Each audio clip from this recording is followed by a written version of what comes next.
Bismillahirrahmanirrahim. Assalamualaikum warahmatullahi wabarakatuh. Waalaikumsalam. Alhamdulillah, syukurillah, wala hawla wala quwwata illa billah.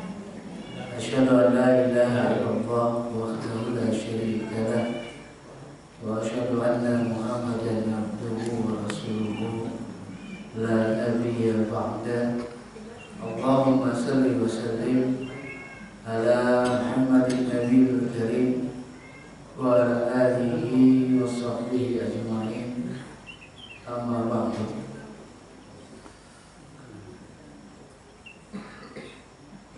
Qala Allah Ta'ala fil Qur'anil Karim, a'udzu billahi minasy syaithanir rajim. Bismillahirrahmanirrahim.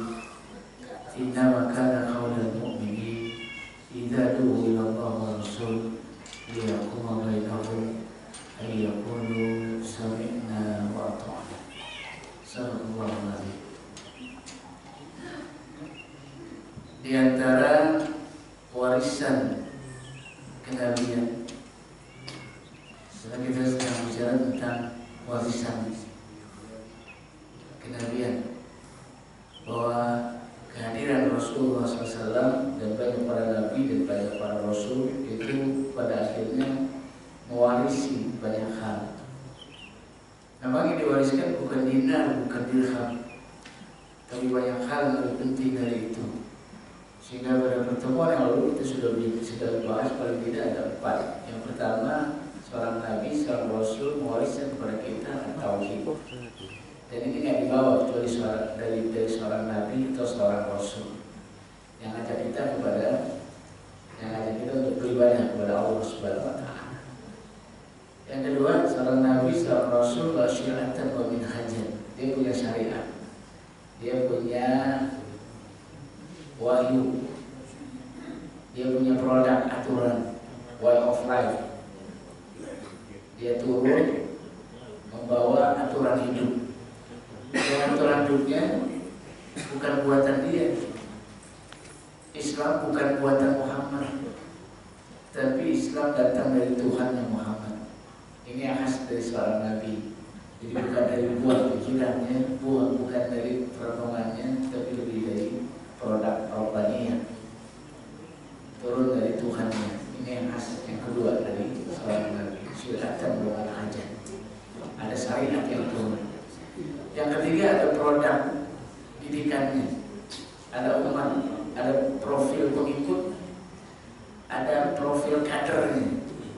Rasulullah SAW juga disebut-sebut ada profil dari pengikut Rasulullah SAW. Sehingga Allah berfirman dalam satu ayatnya, Muhammadur Rasulullah walladzina ma'ahu asyidda'u 'alal kuffar ruhama'u bainahum tarahum ruk'an sujadan yabtaguna fadlan minallahi wa ridwana simahum fi wujuhihim min athari sujud. Dzalika mathaluhum fit Taurat wa mathaluhum fil Injil. Ini profil pengikut Muhammad. Ini profil kader-kadernya Rasulullah SAW. Kata Allah, Muhammad itu adalah seorang Rasul, dan orang-orang yang bersamanya adalah orang yang asyiddaku 'alal kufar, keras sikapnya dengan orang kafir.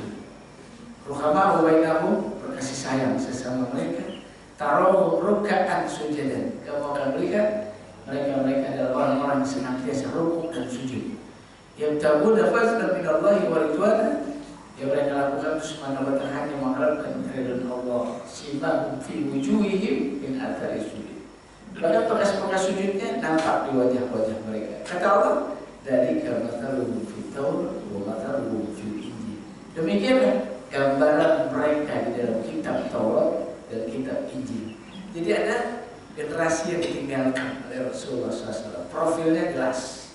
Gak kayak Yahudi-Yahudian, gak kayak Nasrani-Nasranian, gak kayak orang Persia, gak kayak orang Romawi, gak kayak orang India, gak kayak orang Cina, tapi khas Islam, produk datang dari Allah Subhanahu wa taala. Itu kaum muslimin, generasi awal para sahabat Rasulullah SAW. Ada profil kadernya, ada profil karakter dari para pengikut Muhammad yang khas, keras sama orang kafir, berkasih sayang sama mukmin, dan senantiasa rukuk dan sujud. Yang keempat, yang juga warisan kenabian adalah Seorang Nabi, seorang Rasul ajaran kita untuk meyakini negeri akhirat. Ada hari berbangkit, habis hidup, mati, hidup lagi. Ini orang Arab aja aneh dengarnya. Sehingga Abu Lahab marah-marah. Tabban laka an hadza jawabtana. Ketika dikumpulin oleh Rasulullah di Bukit Sofa, Rasulullah SAW mengingatin, kalau habis mati ada kehidupan lagi. Sehingga ini menjadi isu yang tren di kalangan masyarakat Arab waktu itu. Amma yatasaalun 'anil naba'il adzim. Mereka saling bertanya satu dengan yang lainnya, sibuk. Apa benar sudah mati hidup lagi? Apa mungkin tulang-tulang yang sudah hancur akan dibangkitkan kembali? Apa mungkin? Apa bisa? Kata Allah, yang nggak ada aja bisa dibikin ada, apalagi yang pernah ada diadain lagi. Udah. Jadi sedemikian rupa menyadarkan manusia. Kenapa? Karena manusia suka dibutakan dari kehidupan dunia. Dunia itu terlalu indah sampai manusia lupa bahwa kehidupan yang sesungguhnya bukan kehidupan dunia, tapi kehidupan akhirat. Khairu wa abqa, kata Allah, lebih baik dan lebih kekal. Ini kehidupan yang sesungguhnya. Karena seorang nabi, seorang rasul nyadarin masalah ini, bahwa kehidupan yang sesungguhnya bukan di sini. Kehidupan di dunia itu kata Allah itu cuma sesaat, setengah hari atau satu hari saja kita hidup di dunia. Kayak orang mimpi, selesai begitu bangun selesai mimpi. Yang jadi pejabat tempat yang dijual begitu bangun selesai jabatannya. Yang mau jadi orang kaya begitu bangun selesai kaya. Setengah hari atau satu hari kita Allah Subhanahu wa Ta'ala. Lalu kehidupan sesungguhnya di mana? Nanti di hari akhirat. Nah, ini disadarkan manusia. Kenapa? Sekali lagi, karena dunia terlalu indah, sehingga Allah berfirman, sehingga indah hubbus syahwat. Kebanyakan manusia melihat dunia itu indah, dari wanita-wanita, anak-anak, emas, perak, perniagaan, kuda-kuda tunggangan, tahta, jabatan, bisnis, itu indah. Sampai hari ini orang cari dunia sedemikian rupa, kepala jadi kaki, kaki jadi kepala. Berangkat sebelum subuh, pulang tengah malam. Yang dicari apa? Dunia. Sedemikian rupa dunia itu menguasai manusia sampai manusia tidak peduli lagi pada halal dan haram, tidak peduli mana hak mana batil. Sehingga slogannya juga jelas, siapa cepat dia dapat. Tidak peduli halal, tidak peduli haram. Kesempatan tidak datang 2 kali, maka kalau ada kesempatan ambil. Tidak peduli mana halal mana haram. Udah begitu jadi. Dunia itu sedikit, kata Allah, mata'un qalil, tapi yang mau banyak. Kebayang nggak sesuatu yang dikit, yang mau banyak. Yang ada sikut-sikutan, injak-injakan satu atas yang lain, yang penting dia dapat dunia. Dan saya yang kemudian ukurannya manusia diukur dari ukuran dunia. Makin kaya, makin terhormat, makin tinggi jabatan, makin dihormati. Jadi wajar kalau kemudian manusia orientasinya orientasi duniawinya, dibutakan sampai lupa dengan akhirat. Nah, datangnya seorang nabi, seorang rasul nyadarin itu. Karena dunia itu luar biasa. Sampai-sampai ada satu syair mengatakan dunia itu kalau ada kesentuh seorang sama orang yang ahli ibadah saja, ahli ibadah kalau udah kena dunia itu lupa khusyuknya aja hilang. Kalau udah kesentuh dunia, dahsyat benar begitu. Seorang ulama itu kalau udah kesentuh dunia bisa lupa, bisa hilang ilmunya, nggak kepake. Bahkan orang tua kalau udah kesentuh dunia bisa lupa mau umur, udah kayak anak muda lagi. Anak seorang istri bisa berkhianat ke suaminya, suami bisa berkhianat ke istrinya, seorang pejabat bisa korupsi, bahkan seorang pejuang bisa berkhianat terhadap perjuangannya kalau urusannya dunia. Mau begitu. Kata Rasulullah, dunia hulwah, dunia itu manis. Kalau kasih buat kamu, kalau kamu pengen lihat bagaimana kamu bersikap dengan dunia. Kata Rasulullah, ittaqu dunia, ittaqu nisa. Hati-hatilah kamu dengan dunia, hati-hatilah kamu dengan wanita. Inna awwala fitnata Bani Israil kanat fi nisa. Kenapa? Karena hancurnya, awal kehancuran Bani Israil itu gara-gara wanita.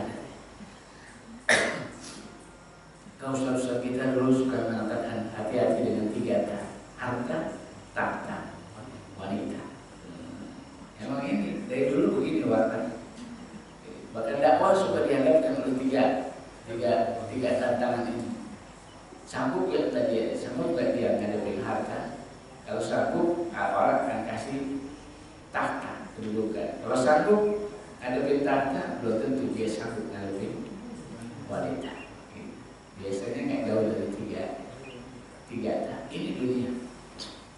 Mata ghurur, dia kesenangan menipu, mata morgana. Kirain air, nggak tahu bukan air. Senang menipu. La'ibun walahun, kata Allah. Dunia cuma permainan dan senda gurau.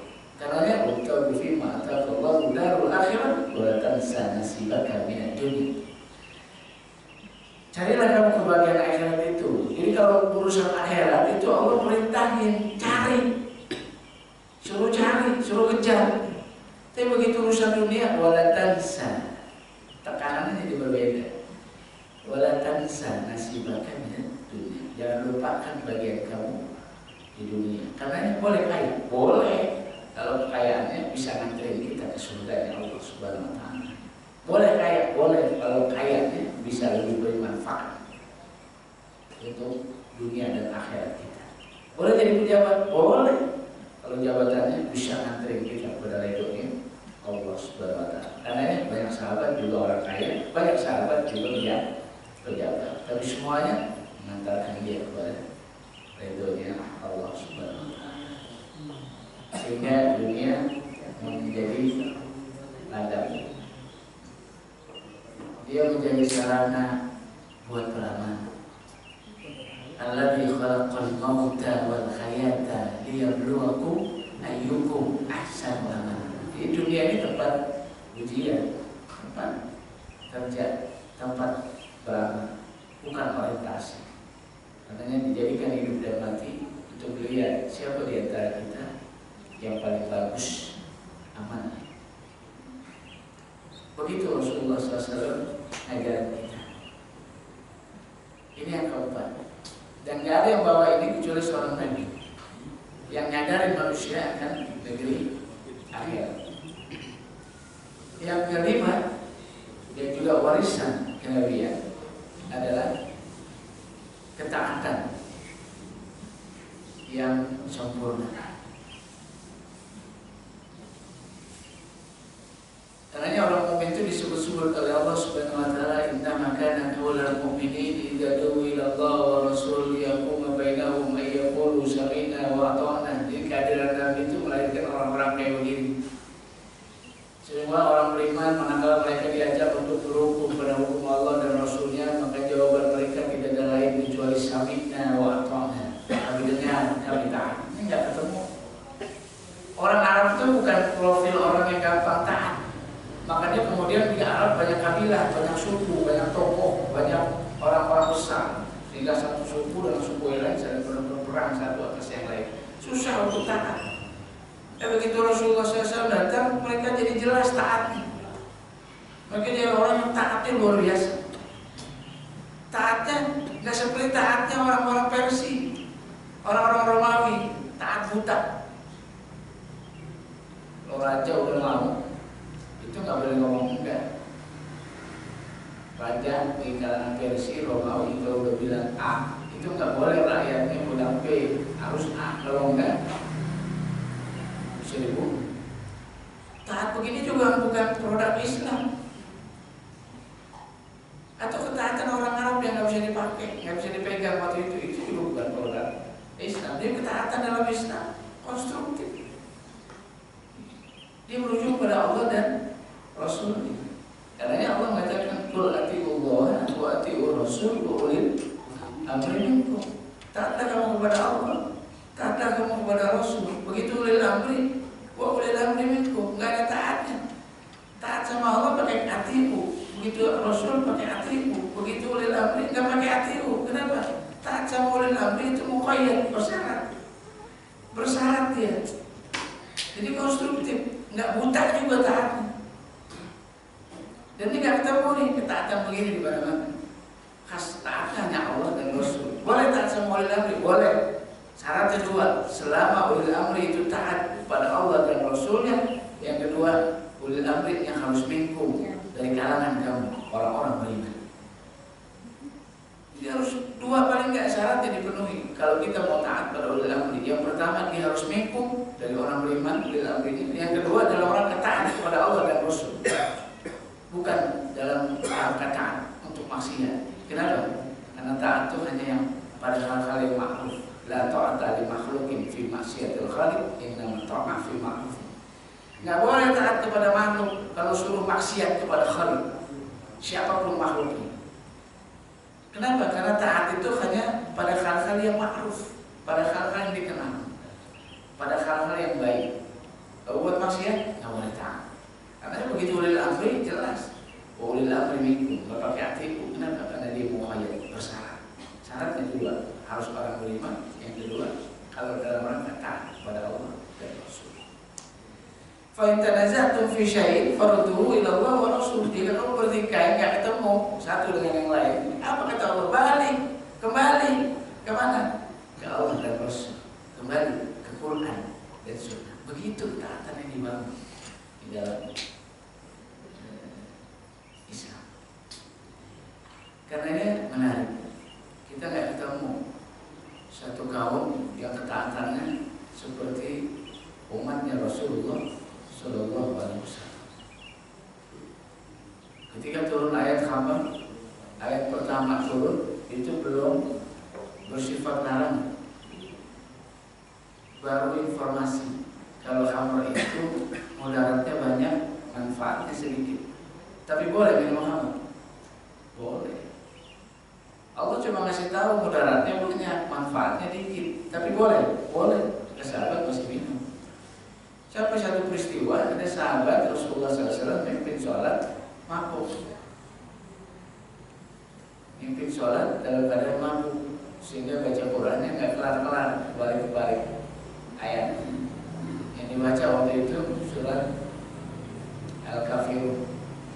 Al-Kafirun itu nggak mabuk lagi, suka muter-muter. La a'budu ma ta'budun wa la antum a'biduna ma a'bud wa la ana a'bidun ma abadtum.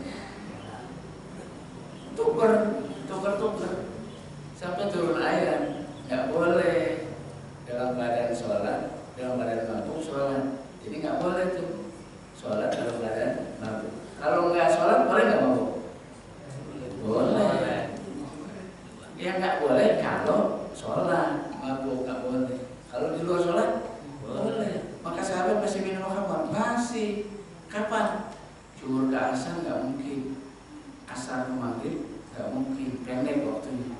Maghrib ke isya lebih nggak mungkin. Yang paling mungkin isya ke subuh, panjang. Sehingga habis isya para sahabat minum khamar. Kenapa? Waktu subuhnya panjang, pengaruh alkoholnya, pengaruh mabuknya udah hilang sampai subuh. Sampai Umar bin Khattab keluar masjid dan meminta pada Allah, ya angkat tangannya, ya Allah tolong tuntaskan masalah khamar. Ini haram apa enggak? Turun ayat pada siapa? Pada Rasulullah Sallallahu Alaihi Wasallam. Innamal khamru wal maisir wal azlam rijzun min amali syaitan fastanibuhu. Itu baru turun khamr. Apa yang terjadi? Itu ada sahabat yang lagi mau minum khamr nih, umarnya masih di meja, begitu khamr haram, dua. Ada yang lagi di tangan, khamr haram, dua. Ada yang di mulut nih, tinggal doang masukin doang, khamr haram, dua. Ada yang dalam mulut, udah di dalam mulut, khamr haram, dimuntah. Bahkan semua ketika itu dikenal dengan banjir khamr. Madinah banjir khamr, semua khamr dikeluarin, dibuang ke jalan-jalan. Saya pikir lupa, nggak ketemu ketaatan yang model ini. Kalau model kita sih mungkin tanggung kali, apalagi udah di mulut. Ya, wah, kenangan terakhirnya kapan lagi terletaknya. Mubazir lah, apalagi kayak mubazir. Saya menjadi super lama-lama mengarahkan, kagak ada cerita, dibuang semua sehingga Madinah banjir khamr. Nggak ketemu ketaatan model begini kecuali ketaatan generasinya Muhammad. Sehingga orang-orang kafir Quraisy juga berkata, saya nggak ketemu pengikut yang begitu setia sama pemimpinnya kecuali pengikutnya Muhammad. Khas banget. Nggak kayak orang Yahudi Orang Yahudi suruh ketika dikasih Baitul Maqdis, ketika dikasih Palestina, suruh masuk sama Allah ke Baitul Maqdis, dikasih Palestina itu buat mereka. Apa kata mereka? Nggak mau. Mereka nggak mau masuk. Lana dakhulu abada. Kami nggak akan masuk selama-lamanya. Kenapa? Karena di Palestina ada kaum jabarin, ada suku yang hebat, yang perkasa. Jadi Allah Subhanahu Wa Taala ngasih orang Yahudi Palestina itu harus perang ngelawan kaum jabarin di dalam Quran. Ada satu suku hebat di Palestina yang harus dikalahin sama orang Yahudi. Orang Yahudi nggak mau, dia maunya gratis. Dapat Palestina gratis. Makanya mereka mengatakan kami nggak akan masuk selama-lamanya sampai suku itu keluar. Apa kata mereka? Kalau begitu begini ya Musa, anta wa rabbuka faqatila inna hahuna qa'idun. Apa kata mereka? Ya Musa, begini dah. Sekarang kamu sama Tuhan kamu berperang. Inna hahuna qa'idun. Sementara kami duduk-duduk lagi di sini. Kalau udah selesai kasih tahu gua begitu. Modelnya. Jadi anta wa rabbuka faqatila. Kamu dan Tuhan kamu berperang. Inna hahuna qa'idun. Sementara kami qa'idun di sini aja tenang. Qa'idun itu diam aja. Tenang-tenang aja nunggu. Makanya orang Betawi orang mati disebut qa'id. Qa'id. Bang Anu udah qa'id. Itu artinya udah diam. Udah mati. Qa'id. Itu artinya udah diam, enggak mau peduli, udah diam aja nunggu. Begitu Bani Israil. Nggak ketemu, makanya dalam Al-Quran Allah mengatakan mereka sami'na tapi wa aswaina. Kami dengar tapi nggak mau taat. Itu orang Yahudi. Jadi harus benar mau pengikut Nabi, khususnya para sahabat Rasulullah SAW. Dan dia konstruktif, bukan taat buta. Ketika Rasulullah SAW memerintahkan Umar bin Khattab untuk menjadi juru runding dalam peristiwa perjanjian Hudaybiyah, itu Rasulullah bingung, stuck. Rasulullah masuk ke tanah haram, orang-orang Quraisy nahan di tanah haram, nggak boleh masuk Makkah. Stuck nih, berhadapan dua pihaknya berhadapan, saling memandang satu yang lain, tapi nggak bisa apa-apa karena nggak boleh ada pertumpahan darah. Rasulullah mundur nggak mau, orang kafir Quraisy ngasih jalan juga enggak, jadi stuck.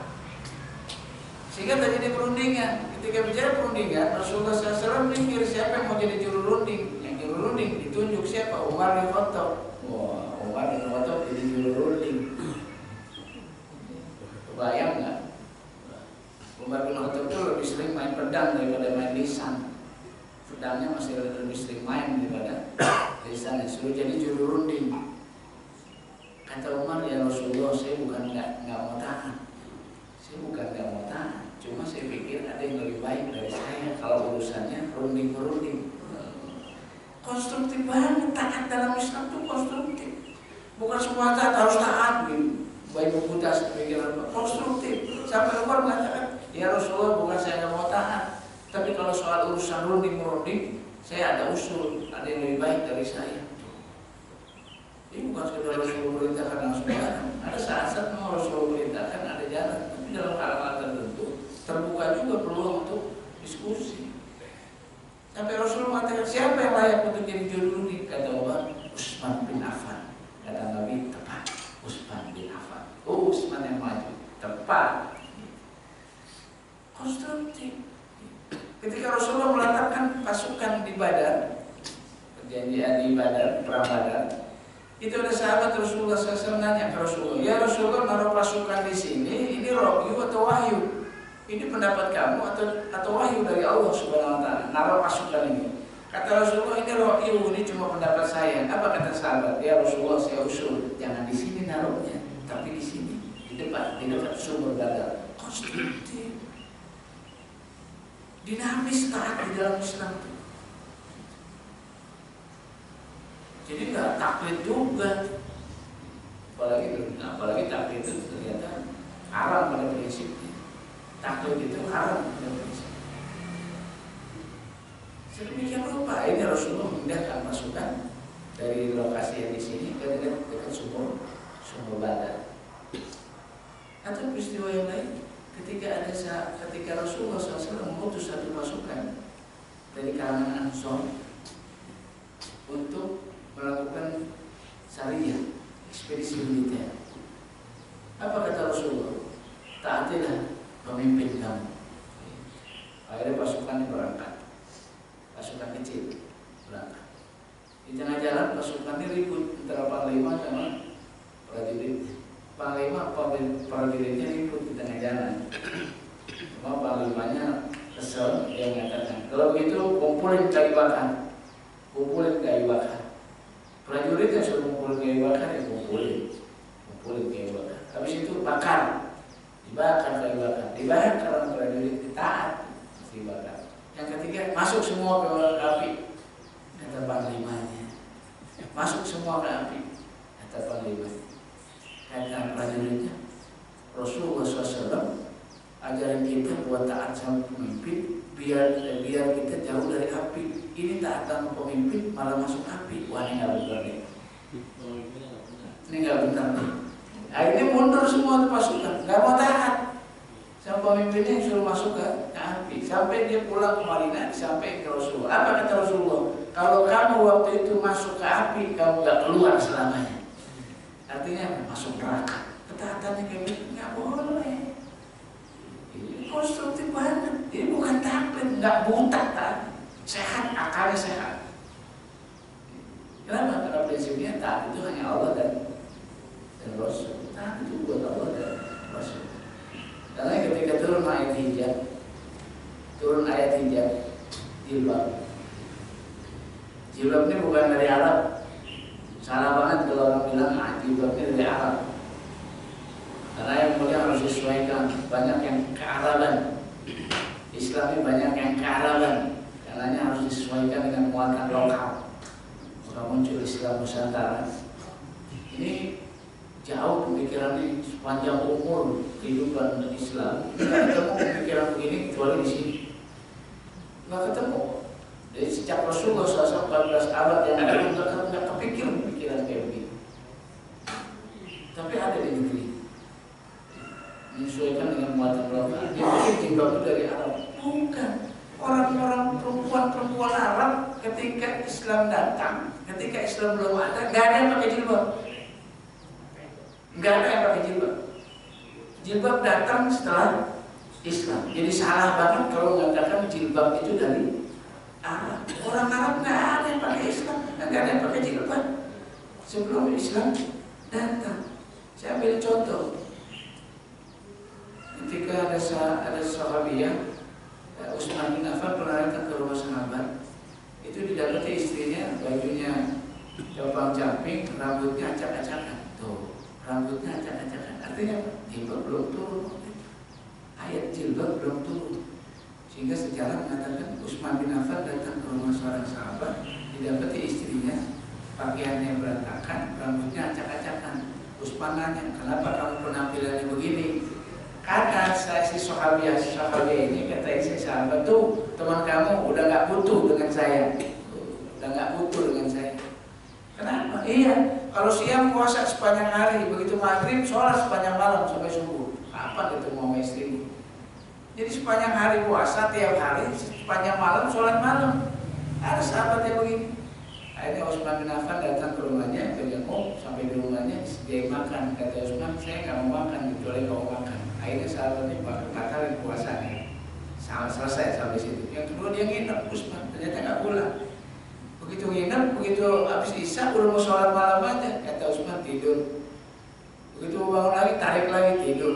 Bangun lagi tarik lagi tidur. Sampai sepertiga malam begitu sahabat ini mau bangun, kata Utsman di sini lagi kita bangun. Jadi Utsman ngajarin sahabat itu bagaimana mesti. Tapi kalau kita lihat dalam sejarah ini sahabat ini nggak pakai jilbab. Kenapa? Peristiwa ini belum turun ayat jilbab. Artinya jilbab bukan warisan Allah. Apa yang terjadi ketika ayat hijab turun? Ada serombongan sekumpulan umahat ibu-ibu yang ngaji di satu tempat. Begitu turun ayat hijab, suruh tutup aurat, apa yang terjadi? Dia nggak pulang dulu atau ke pasar beli jilbab, nggak.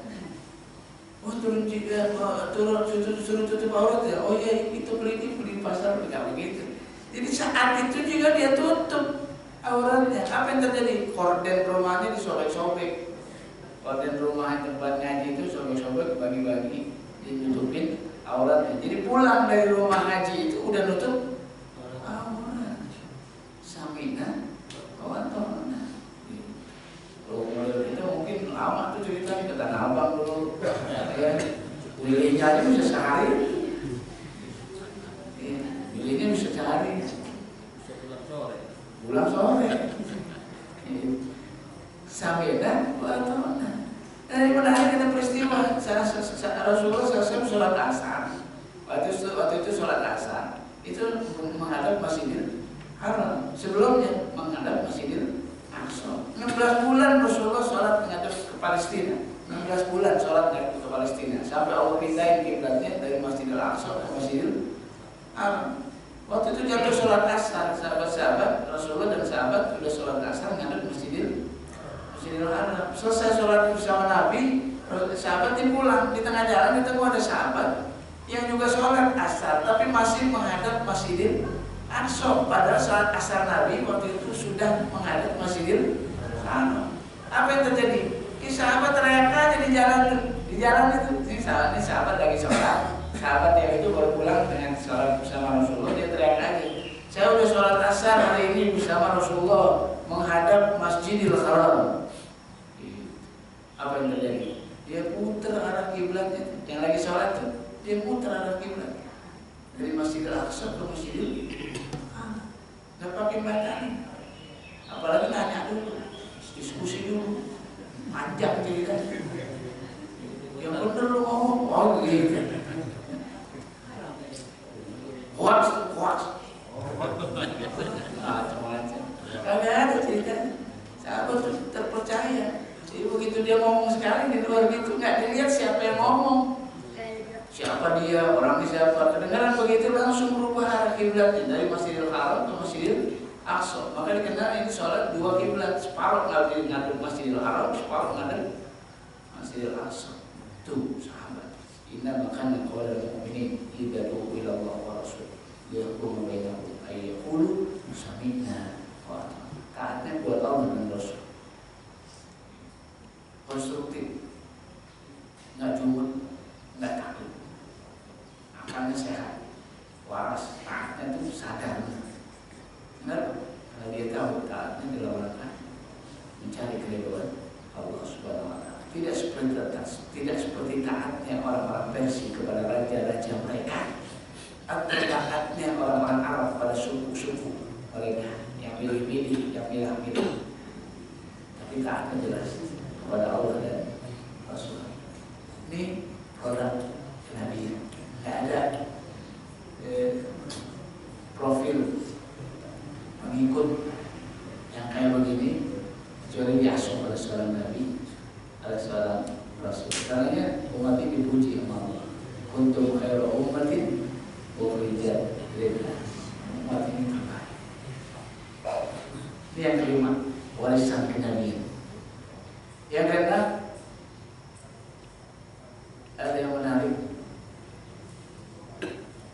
Ketika Rasulullah SAW lahir membawa risalah, itu manusia berada dalam titik yang paling rendah. Manusia menyembah manusia, manusia budak manusia. Penindasan manusia atas manusia, ras sedemikian rupa mewarnai kehidupan manusia. Begitu Islam datang, manusia didudukan dalam porsinya yang sesungguhnya. Manusia sebagai makhluk mulia. Ini nggak dibawa nih kecuali seorang Nabi, seorang Rasul. Di India saja waktu itu, nggak tahu sampai hari ini masih ada apa enggak. Waktu itu dalam sejarah kita dikenal dengan kasta. Ada Brahmana, ada Satria, ada Waisa, ada Sudra. Manusia dibagi jadi 4. Brahma itu diciptakan dari mulutnya, dari mulut Tuhannya. Satria dari lengannya, Waisa dari pahanya, dan Sudra dari kaki. Jadi 4. Brahmana cukup untuk menyiapin bagaimana menyembah Tuhan. Dia khusus ngurusin masalah ibadah. Satria itu jaga manusia. Biasanya orang-orang yang punya kekuatan. Waisa itu yang cocok tanam. Sementara Sudra harus taat pada 3 kelompok di atas. Demikian rupa manusia di kasta penindasan manusia atas manusia, sehingga seorang Brahmana yang 10 tahun itu bisa lebih mulia daripada Sudra yang 100 tahun. Atau seorang Brahmana yang melakukan kesalahan nggak boleh dihukum, tapi kalau Sudra yang melakukan kesalahan harus dihukum. Seorang Sudra harus mengabdi pada 3 atasan, 3 kasta di atasnya. Sedemikian rupa manusia dipilih-pilih. Kondisi zaman dunia waktu itu kayak begini. Di Persia juga begitu, manusia ditindas atas manusia yang lain. Raja kayak Tuhan layaknya di Iran, di Persia waktu itu. Begitu juga di Romawi. Sedemikian rupa. Di abad ke-6 orang-orang gereja sudah mulai mendiskusikan apakah wanita itu manusia atau bukan. Itu abad ke-6. Manusia itu, wanita dipertanyakan, dia manusia atau bukan.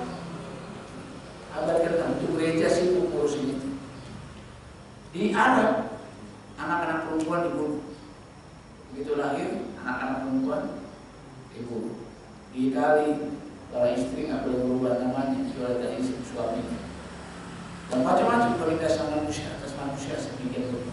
Rasulullah SAW datang dudukin manusia sebagai makhluk yang mulia. Dia aslinya manusia, aslinya udah mulia. Kata Allah Subhanahu wa taala, "Walaqad karramna bani Adam fil barri wal bahri." Allah telah muliakan siapa? Anak-anak Adam, manusia, muslim, kafir, manusia. Ditundukkan langit dan bumi. Langit ditundukkan untuk siapa? Manusia. Bumi ditundukkan untuk siapa? Manusia. Semua yang ada di langit dan di bumi untuk siapa? Untuk manusia. Diperuntukkan manusia. Dia bisa tundukkan gunung yang lebih besar dari diri. Dia bisa tundukkan laut. Sedemikian rupa pada laut itu ganas, bisa tsunami dan macam-macam. Ini manusia dengan izin Allah tundukin semua untuk siapa? Untuk manusia. Artinya manusia pun dimuliakan oleh Allah Subhanahu wa taala. Karena dalam Islam manusia didudukan sebagai makhluk yang mulia. Inna khalaqnakum min dzakarin wa untha wa ja'alnakum syu'uban wa qabaila lita'arafu. Inna akramakum indallahi atqakum. Sehingga kemuliaan manusia bukan karena rasnya, bukan karena sukunya, bukan karena bangsanya. Kata Rasulullah SAW, tidak lebih orang Arab dengan orang di luar Arab, tidak lebih orang Arab dengan orang di luar Arab, tidak lebih orang Quraisy di atas orang di luar Quraisy. Semuanya ditentukan lebih, tidak lebih karena takwanya. Ini didudukin manusia sedemikian rupa. Karena Allah mengatakan, "Watin wa zaitun wa turi sini wa hadzal baladil amin laqad khalaqnal insana fi ahsani taqwim." Sedemikian rupa manusia itu didudukan oleh Allah Subhanahu wa taala dalam porsinya yang sesungguhnya. Hari ini masih kita dengar ras orang kulit hitam dapat penindasan oleh orang kulit putih. Di beberapa daerah di Amerika nggak boleh pendeta dari orang kulit hitam, harus dari orang kulit putih. Ras itu rasial itu masih sedemikian rupa terasa di banyak negara. Islam datang dudukin manusia sebagaimana manusia, sehingga seorang tuan tidak lebih dengan budaknya, dengan tidak lebih dengan pembantu. Sampai Rasul mengatakan, kalau kamu punya pembantu, maka dia pakai pakaian apa yang kamu pakai, dia makan dengan makanan yang kamu makan, bahkan dia duduk bareng dengan tuan. Didudukkan sedemikian rupa manusia. Ini warisan kenabian. Karena kemuliaan bukan karena harta, kemuliaan bukan karena jabatan, tapi kemuliaan karena takwa. Cuma ini kayaknya di masjid doang yang begini. Kalau udah keluar, yang main nih ayat. Karena orang pasti lihat penampilan aksesoris. Saya dulu pernah dinas. Itu kalau nggak pakai dasi suka ditegur. Kalau nggak pakai dasi suka ditegur. Karena ini lembaga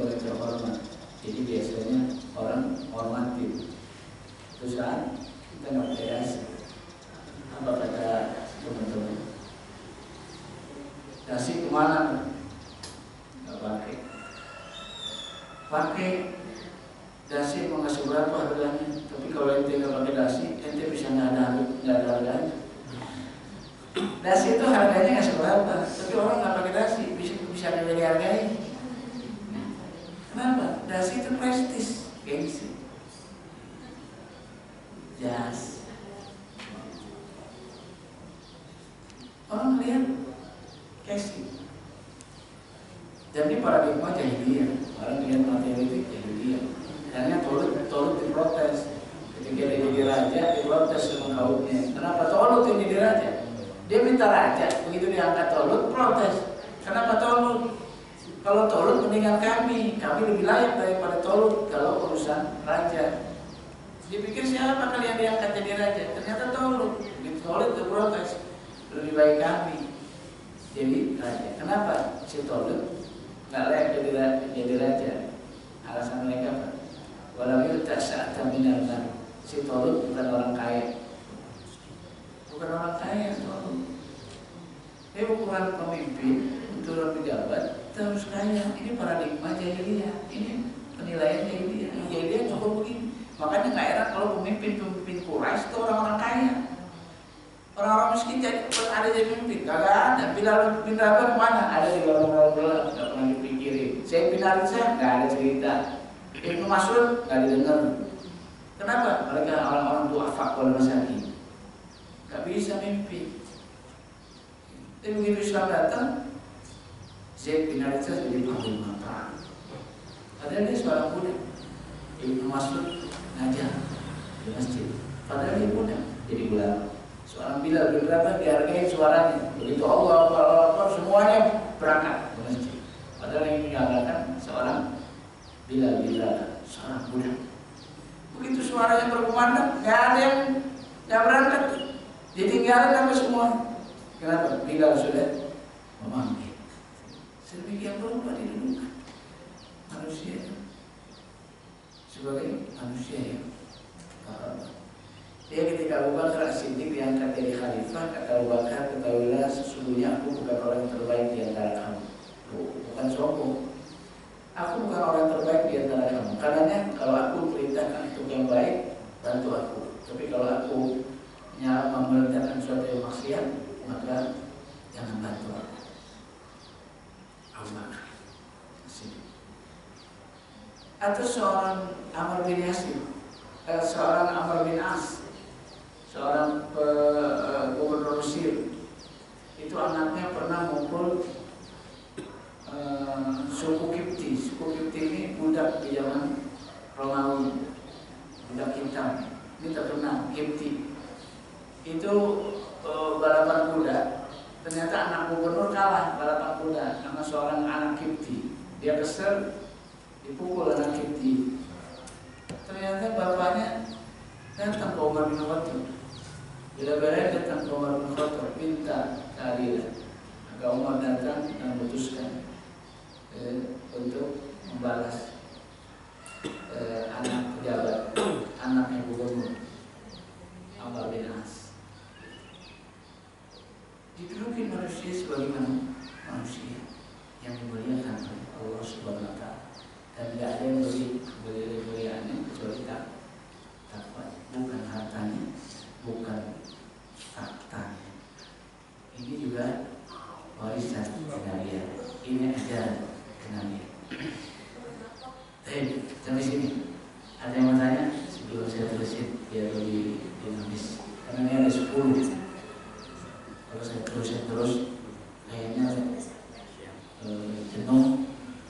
Jadi sekarang Bapak Ibu yang mungkin mau bicara silakan. Karena subuhnya pagi jadi panjang. Setengah 6 aja sebenarnya itu udah sejam ngomong. Tadi mulai jam 5 kurang. Silakan kalau yang mau sharing ya. Baik, alhamdulillah jazakallahu khairan berkati yang telah menyampaikan tausiahnya pada pagi hari ini terkait dengan profil kenabian. Banyak hal yang kita dapatkan tentunya semuanya untuk meningkatkan keimanan dan ketakwaan kita kepada Allah Subhanahu Wa Taala. Langsung saja pada pertanyaan. Bapak 1, 2, Ibu ada 2 ya.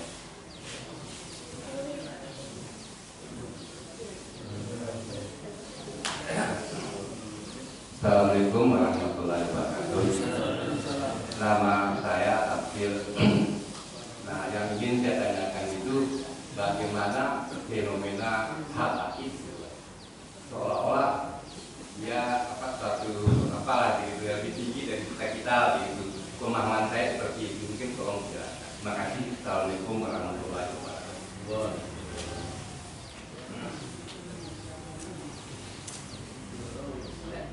Assalamualaikum Ustaz. Tadi Ustaz mengatakan takdir haram, ya. Nah itu sekarang mana Ustaz? Karena sekarang terlihat ya dari dulu sebetulnya beberapa Ustaz ormas terlihat kecenderungan takdir ulamanya, takdir ke guru-gurunya. Padahal yang diucapkan ulama-ulama belum tentu. Bahkan menurut para umum kok begitu makanya. Nah itu kalau misalnya itu mengenai takdir haram. Masih ada lagi? Cukup? Silakan. Ini ada korelasinya. Yang pertanyaan satu dengan pertanyaan yang kedua.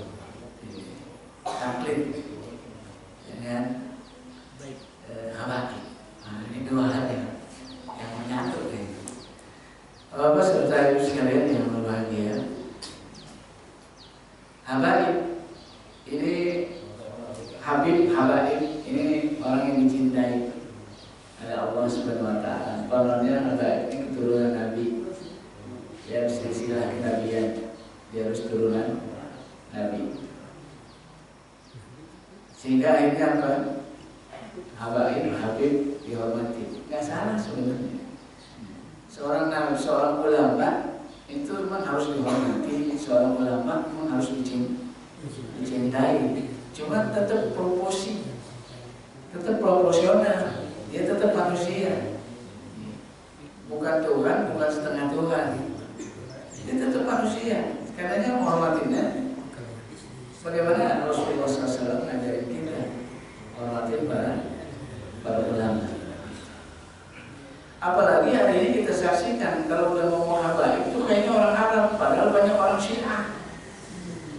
Pengajian habaib itu yang digelar di lapangan itu bukan orang Arab. Banyak buat dari gaya mereka Syiah. Saya dapat undangan beberapa kali undangan, itu yang bikin Syiah. Jadi kalau udah habib kayaknya udah habib aja, padahal banyak dari kalangan mereka adalah orang-orang Syiah. Kita ikut aja. Kalau bilang habib udah selesai ke titik. Kalau udah habib kayaknya udah selesai aja. Padahal habib juga manusia, harus kita dudukin. Kita jangan taklid. Kalau taklid kan kayak orang-orang Yahudi, kayak orang-orang Nasrani. Kita wasu akbarahum wa rubbanahum arbaban min dunillah. Orang-orang Yahudi, orang-orang Nasrani telah menjadikan ulama-ulama mereka Tuhan di samping Allah. Jadi Tuhan akhirnya. Kenapa? Mereka tak lebih taat pada ulamanya. Kalau ulama bilang A, dia A, padahal Allah bilang B. Kalau dibilang sama ulamanya B, mereka mengatakan B, padahal Allah bilang A.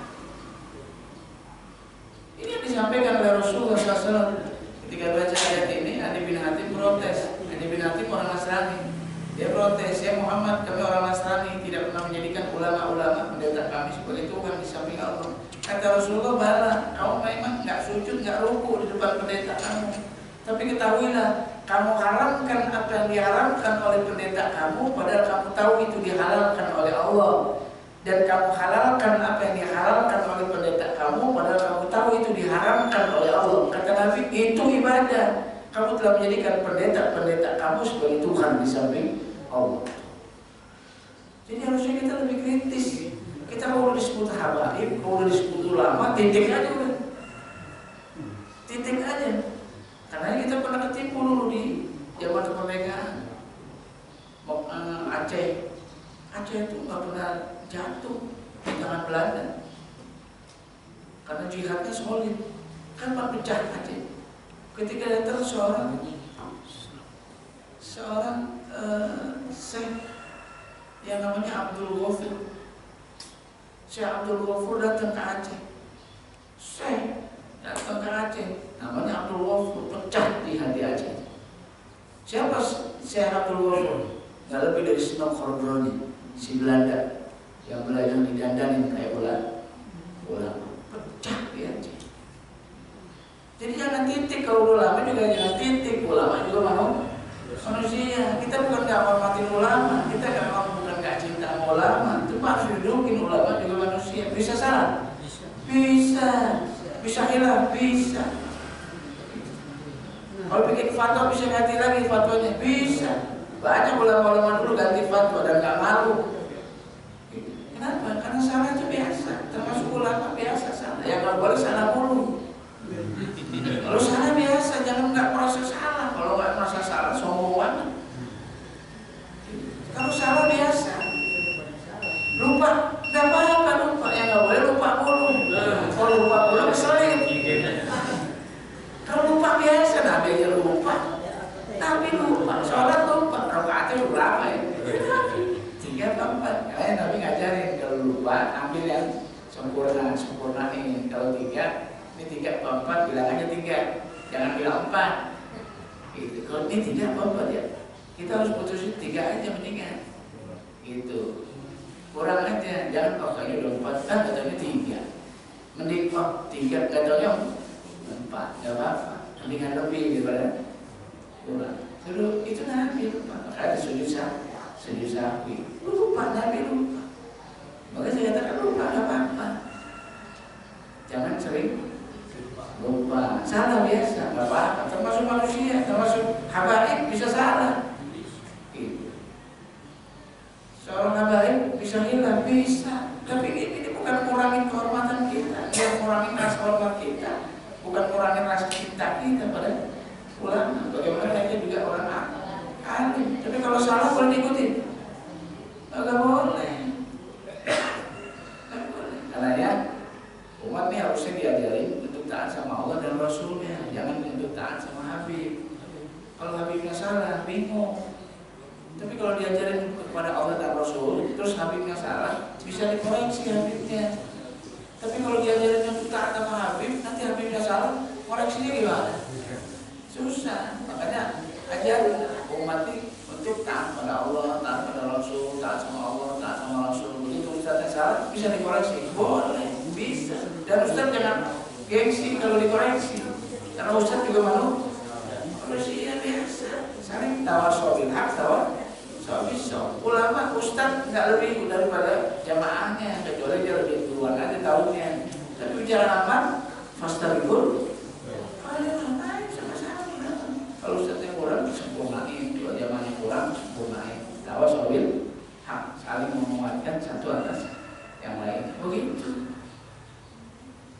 Karena jangan disucikan ulama, jangan diberikan sifat-sifat suci layaknya Allah. Ditakdis, ayo dikeramatin. Kalau dikeramatin jadi sirik. Jadi sirik. Makanya banyak kuburan-kuburan para wali, para ulama, serbu oleh banyak manusia. Gitu. Airnya diminum, katanya airnya berhasil. Sumurnya direbutin airnya.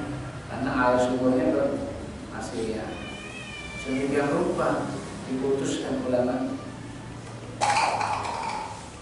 Karena taklid haram pada prinsipnya. Kenapa? Karena orang taklid nggak pakai akalnya, nggak pakai matanya, nggak pakai telinganya, nggak pakai hatinya, nggak pakai akalnya. Dia ngikut aja. Taklid kan begitu. Pokoknya dia ngerjain itu ikut aja, nggak pernah mau tahu apa dasarnya, apa dalilnya.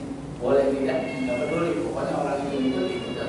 Orang taklid beresiko, kalau yang diikutin benar masuk surga, dia masuk surga. Tapi kalau diikutin salah, dia masuk neraka.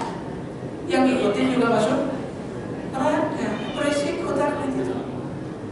Karena Allah kasih akal, kasih mata, kasih telinga. Untuk apa? Untuk menimbang, untuk berpikir, untuk melihat dengan jernih.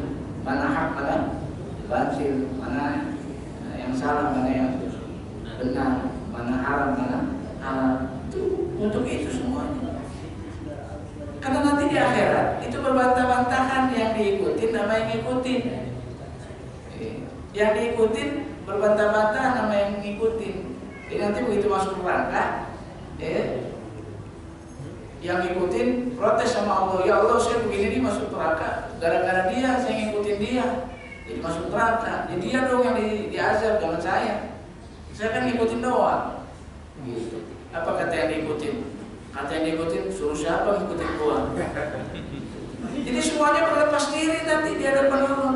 Yang ngikutin, yang diikutin berlepas diri, siapa suruh ngikutin saya? Yang ngikutin, saya ngikutin dia ya Allah, dia yang diazab. Yang diikutin, siapa suruh ngikutin saya? Nah, selesai. Karena yang pakai akal kita, pakai mata kita, telinga kita, hati kita. Karena Allah mengatakan wala fasara min jahannam katsira minal jinni wal insi lahum qulubun la yafqahuna biha. Kebanyakan penghuni neraka jahanam itu manusia dan jin. Kenapa? Dia punya hati nggak dipakai hatinya. Dia punya mata nggak dipakai matanya. Dia punya telinga nggak dipakai telinganya. Apa kata Allah? Ulaika kal'an'am. Mereka itu seperti binatang ternak, balhum atau bahkan lebih sesat. Kenapa begitu? Ulaika humul ghafilun, karena mereka lalai dari karunia, naik dari nikmat yang Allah berikan. Nikmat akal, nikmat hati, nikmat mata, nikmat telinga yang dia bisa lihat, dia bisa mendengar, dia bisa berpikir, dia bisa menimbang mana yang baik, mana yang benar. Nggak akan dipakai tuh.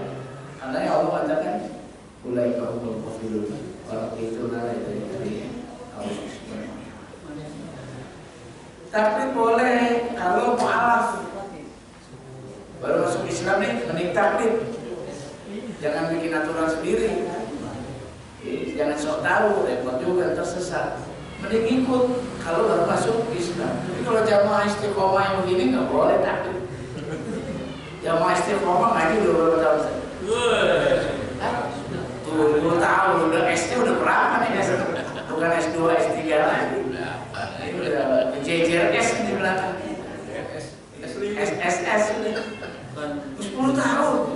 Ulamanya macam-macam. Ustadz yang datang di sini macam-macam. Mungkin ada yang S2, ada yang S3, ada yang doktor. Yang datang ke sini ilmu yang udah luar biasa. Fikihnya dapat, akidahnya dapat, sirahnya dapat, tafsirnya dapat, apa aja dapat sih. Ngaji setiap pekan 2 kali, ada Jumat, ada kajian lagi, ada saya. Udah luar biasa. Nggak boleh taklid. Kalau jamaah istiqomah sih harus kritis, tetap kritis dalam rangka mendapatkan kebenaran. Pas tapi kalau ya istihad, kita saling menguatkan satu sama lain.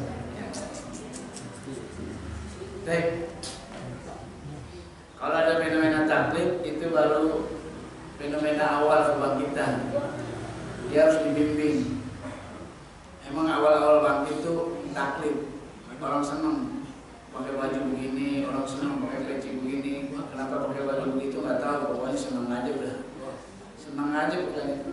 Kalau melihat kayak ustadznya begitu senang aja gitu. Sebatas senang aja, nggak apa-apa. Tapi harus dirawat, harus dikasih ilmu yang cukup. Kalau enggak berbahaya.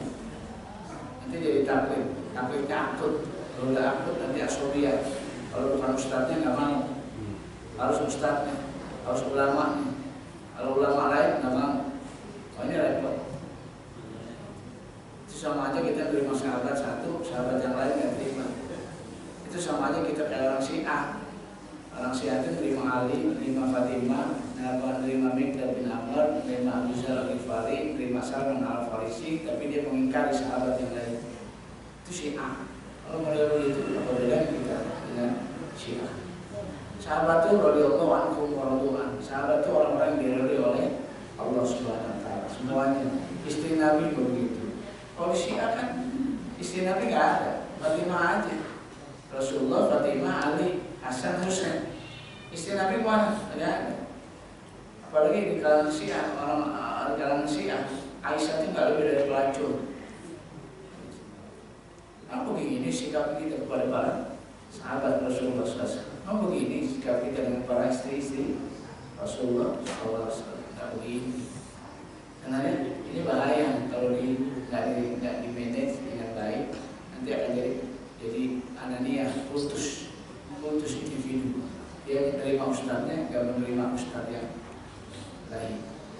Cuma taklid. Kata ustaznya A, dia A. Kata ustaznya B, dia B. Tidak peduli dapat orang lain. Nah, ini bahaya.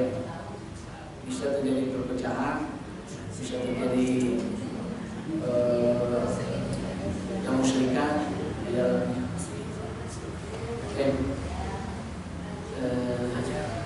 Jadi sekali lagi tanpa mengurangi rasa hormat kita, tanpa mengurangi rasa cinta kita pada ulama, tapi kita memang harus tetap kritis karena ulama juga manusia. Jangan dikeramatin, jangan ditaktis, jangan diberikan sifat-sifat ketuhanan. Karena ulama juga manusia, bukan Tuhan, bukan setengah Tuhan. Oke, sampai sini dulu. Yang bisa saya sampaikan nanti kita terusin kajian. Lebih kurangnya saya minta maaf. Baik, alhamdulillah kita ucapkan terima kasih sekali untuk Ustaz kita. Semoga Allah menambah kebaikan untuk beliau dan untuk kita semua. Dan untuk besok pagi, insya Allah kalau Ustaz Abu Abdirrahman Al-Hajami, mudah-mudahan kita semua diberikan kesehatan dan kesempatan untuk bisa mengikuti acara tersebut. Banyak kalian kita pada pagi hari ini sama-sama kita tutup dengan hamdalah dan doa kafaratul majlis. Alhamdulillah rabbil alamin.